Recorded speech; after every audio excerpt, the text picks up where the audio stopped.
Hello everyone, welcome back to my channel. As the title suggests, this video is about the top 10 favorite books that I have read in 2021. I'm definitely new at reading. Between 2010 and 2020, I might have read 2 or 3 books, but I have read probably 40 plus books in the last year alone. Granted, some of them were 100, 150 pages only, but they delivered the right message, and that's the point. Anyways, let's get into it. These are my top 10 favorite books of 2021. The first one is The Monk Who Sold His Ferrari. Just from the title itself, this book got me hooked. This book is about a successful but misguided lawyer whose physical and emotional collapse propels him to confront his own life. And this results in him meeting a yogi in the Himalayas who helps him understand the true meaning of life and how to live with your maximum potential with proper happiness and peace. Just like every other self-help book, the major points in these are journaling, meditating, exercising, self-care, all the regular stuff. Now, I'm not gonna say that this is the best book I've ever read, but this definitely holds a special place in my heart. And the reason is that every self-help book more or less resonates about the same topics, right? But this is the first book, the first self-help book that I ever read.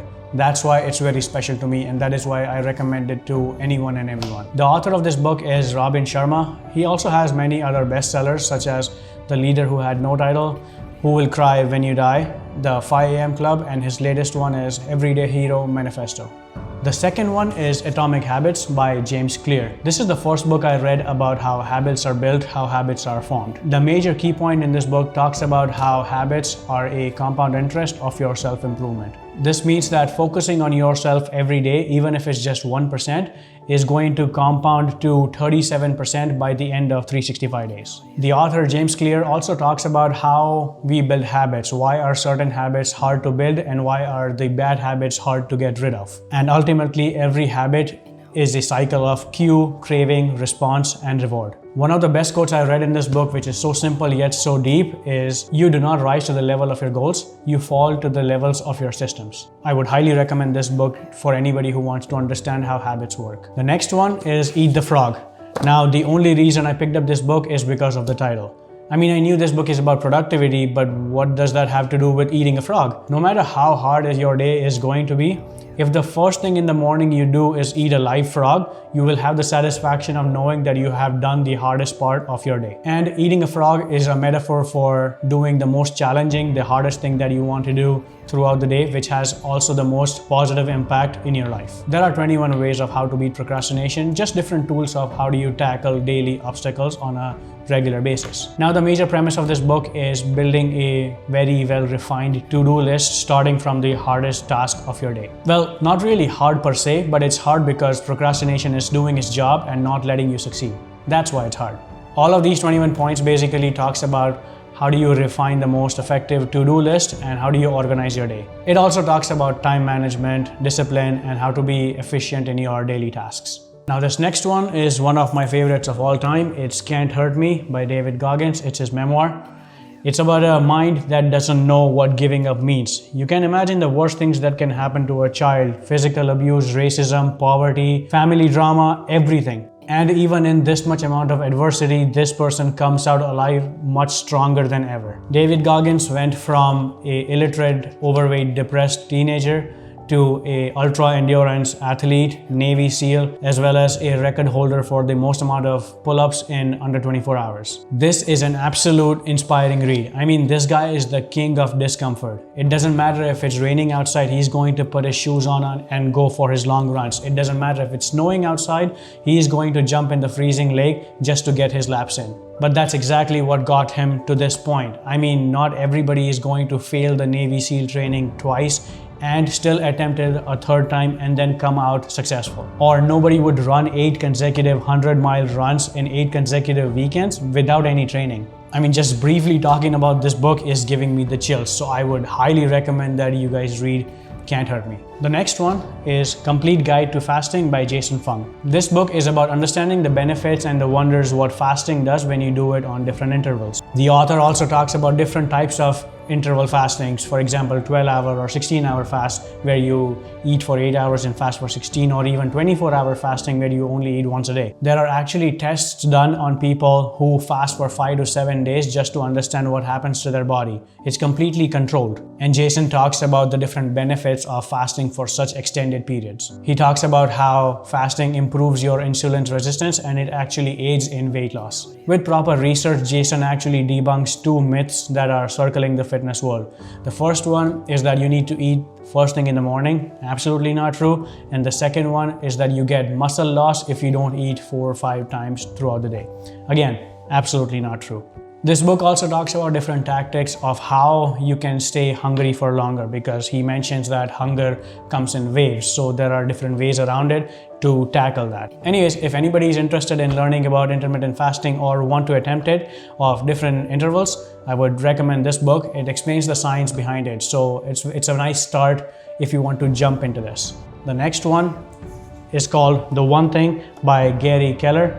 And as the title suggests, it's about doing one thing and only one thing. The reason behind doing only one thing at a time is because it talks about how multitasking is not really real. It's a term that was coined in when the computers were making headway into the world, and because computers were great at multitasking. But then that term started coming on job profiles, and because of that, candidates started to put multitasking skills on their resumes. But the best way to succeed in anything is to just keep one thing in mind and just putting all your energy towards that one thing. One of the best topics that Gary goes in this book is called the domino effect, and he goes into great detail, but the gist of it is just this. When you do one thing, that pushes on to the next item. It sets in motion. Just by doing that, it will start a chain reaction. And because of the nature of the domino effect, it is not only going to push many things, it is actually going to topple bigger things. Gary actually explains how extraordinary success is sequential, not simultaneous. The point is, you do the right thing and then the next right thing, and eventually it will all add up. And the domino effect applies to the bigger and smaller picture throughout the day. Another great chapter in this book is about willpower. Do you ever notice that the more you delay a task during the day, there are less and less chances of you actually doing it before the end of the day? And that's because your willpower is being used in every decision that you take during the day. Every step you take, your willpower is draining. That is why doing the most important things that you need to do throughout the day must be done first thing in the morning. That is why it is very essential. There are many other such chapters in this book. One of them is actually called A Balanced Life is a Lie, which talks about how there is no such thing as a balanced life. No matter how hard you try, there will be something that will be left undone. So you shouldn't be aiming for a balanced life, but you should be aiming for a harmonious imbalance. The point is to favor those things that are most important to you. So yeah, definitely a must read. The next one is called Shoe Dog, which is a memoir of Phil Knight, who is the founder of Nike. The book spans from 1962 to 1980, which talks about his struggles of building this brand. Each chapter is 1 year of Phil's life about how he struggled to build this company while being a father, a son, and a husband at the same time. I was expecting this book to be a little bit dry. I was not expecting it to be this good. It actually got me emotional by the end of it. A little fun fact there, Nike was actually called Blue Ribbon in its early stages. This book is so interesting because in the 60s and 70s, running was actually not that popular. It was so unpopular that runners would actually get stuff thrown at them while they are out running. But even in such times, Phil made a giant out of it. The point of this book is to understand that there is always somebody out there who thinks that your idea is crazy until you succeed. So it is very important for you to have a vision that nobody else dares to have. You have to be unbelievably obsessed about your idea. The next one is Make Time by Jake Knapp and John Jaritsky. This one is one of my all-time favorites that I want everybody to read.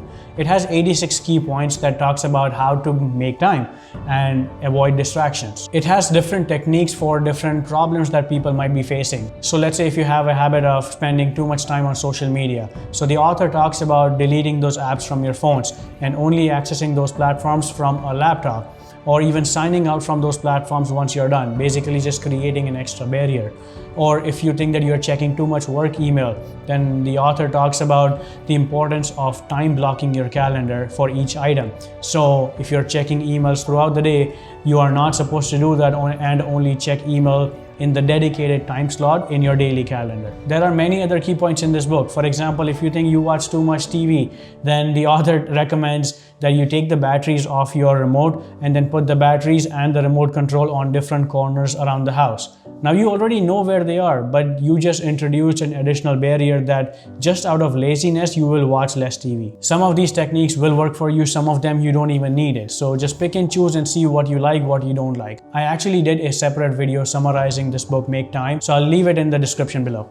The next one is The Miracle Morning by Hal Elrod. As the title suggests, this book is about making the best out of your daily mornings. It is widely popular among the most successful people on the planet that people who win their mornings, they win their days, and ultimately they win their lives. The author talks about what to do when you wake up early. I mean, waking up is the first part, but what comes next? And that is divided into 6 savers, which stands for silence, affirmations, visualizations, exercise, reading, and scribing. The book talks about in great detail of each of these savers and how should you utilize them on a daily basis. For example, S is for silence, which is basically meditation and deep breathing exercises, which brings you calm and peace throughout your day. A is for affirmations, which is for self-talk, well, positive self-talk, because we know that negative self-talk can be very damaging. E is for exercising, which boosts your energy first thing in the morning. I don't want to go into much detail here. I actually did another video summarizing this book as well. I will leave the link for it in the description below. And finally, the last one is a trilogy. It starts with Steal Like an Artist, Show Your Work, and Keep Going by the author Austin Kleon. I'm pairing them together because they are super tiny and they go perfect in this specific order. Each of these books are divided into 10 chapters each. The first one is Steal Like an Artist. The main message in this book is that find a successful person in your niche and just copy their work. It is basically giving you the permission to copy your hero's work. Eventually, while you keep copying your hero's work, you will notice that there are subtle, slight differences between your style and your hero's style. And that's exactly where you shine. That's your true authentic self. So just focus on that once you start bringing that authenticity out. The second one is Show Your Work. Once you know what you want to work on, now your job is to just show that work. The point is to share, no matter how cringy or crappy your work is. I mean, just look at my YouTube journey. I'm so new at this YouTube thing. Every time I post a video, I think that this is the best work I have done. But months later, when I go and look back at it, I absolutely cringe at it. But that's okay, because one day at a time, every single work at a time, for me, one video at a time, I am getting better. I actually did another video called Show Your Work. I'll put the link of that video in the description as well. And lastly, keep going. The major premise of this book is to live each day as a Groundhog Day, where each day starts as a new slate. It doesn't matter what you did yesterday. It doesn't matter if you met your goals or if you missed them. Today is a new day and you just keep going. You can build to-do lists, you can build new habits, you can build new routines. Doesn't matter how you do it, it's all up to you. Because nothing, and I mean nothing, matters more than consistency. In any case, that's how I spent my 2021. I think it was quite productive. I actually read a bunch of fiction books too, but I don't think anybody cares. If you do, let me know and I might just share that. I'll be making another video of my 2022 reading list, so stay tuned. Until next time, cheers.